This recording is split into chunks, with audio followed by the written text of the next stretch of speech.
இது தப்பு, இது சரி, இது பண்ணுங்க, இது பண்ண வேண்டாம், இது நான் சொல்லலை, உங்களுக்கு நீதி போதனை சொல்லலை. உங்கள் நன்மைக்கு எது ரொம்ப தேவையானது கொஞ்சம் கவனம் கொடுக்கலாமே. உங்கள் உயிர் மதிப்பான உயிராக இருந்தால் உயிர் தன்மைக்காக டெய்லி கொஞ்சம் கவனம் கொடுக்கணும் தானே. இதுக்கு தான் தியானம்னு சொல்லுவோம். டெய்லி என்னமோ வேலை இருக்குது நமக்கு 100 என்னமே இருந்தாலும் கண்ணை மூடி உட்காந்துக்கிறது என்னத்துக்குன்னா, உயிர் தேவைக்கு நோக்கமாக நாம் போயிருக்கிறோமா இல்லை அந்த நோக்கம் விட்டுட்டு வேறு எங்கேயோ போகிறோமான்றது டெய்லி கவனிக்கணும் தானே. நாம் பிஸ்னஸ் பண்ணாலே ப்ராஃபிட்டில் போகுதா லாஸில் போகுதான்னு பார்க்குறீங்க தானே. இந்த உயிர் பார்க்க வேண்டாமா?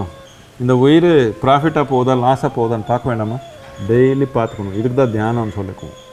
கண்ணு மூடி உட்காந்து உயிர் நோக்கத்தில் போயிருக்குதான் இல்லை வேறு ஏதோ நோக்கத்தில் சமூகத்தில் சிக்கி வேறு ஏதோ நோக்கத்தில் போகுதான்றது நான் டெய்லி கவனிக்கணும். இது ஒன்று வச்சுட்டிங்கன்னா மித்ததெல்லாமே என்ன செய்கிறதுன்னு உங்களுக்கே தெரியும்.